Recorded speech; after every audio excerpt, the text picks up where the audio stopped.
Eric Claville again here for the Claville Report, Law, Policy, and Politics. We're broadcasting live from the Main here at the Hilton in Norfolk, Virginia, from the premier election talkback 2023. And joining us, we have Alexandra Reckendorff, a professor at VCU, Virginia Commonwealth University. Alexandra, how are you? I'm doing well. Thanks, Eric. Look, we want to know, we had a major election here in Virginia, and we know the way Virginia goes, so does the country. First of all, what are your thoughts about the results of the election? So I think if you are Democrats, you're taking away a win because you've managed to block a trifecta from happening by winning enough of those competitive seats. I also think, though, that the Republicans do have some silver lining to latch onto. And so it's going to depend on how both parties want to spin this coming out to see how they're able to message their results to their national parties and the voters. Talking about spinning coming out, what do you think, how effective was the Democratic strategy, and what do you think Republicans have to do moving forward? So I think Democrats actually downplayed some of the things that we saw around the rest of the country.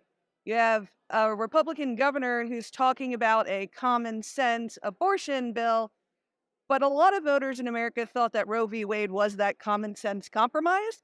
And so Democrats didn't really do as good of a job, in my opinion, despite trying to highlight that in certain ways, of really stirring the Virginians' imagination. It wasn't as prominent as I thought it would be.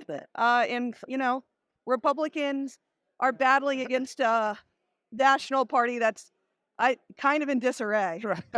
Well, speaking of being in disarray, again, we know that our governor was supposed to be the next nominee for president, probably the next president.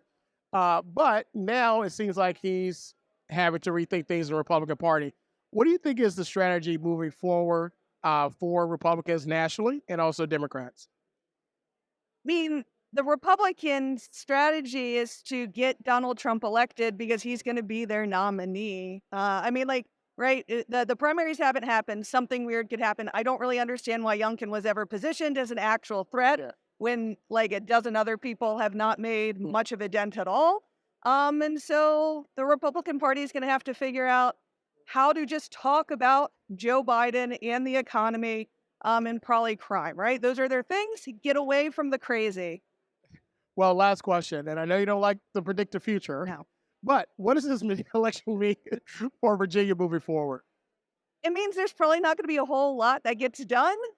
We have, right, like two different parties. One passes bills, one signs bills. So if I'm the Democrats, I'm putting popular things in front of Youngkin and making him either make good on his moderate promises or make him come out against something that is popular in the Commonwealth and see how that fares. But I don't think a whole lot. Well, one thing we know, the future will come.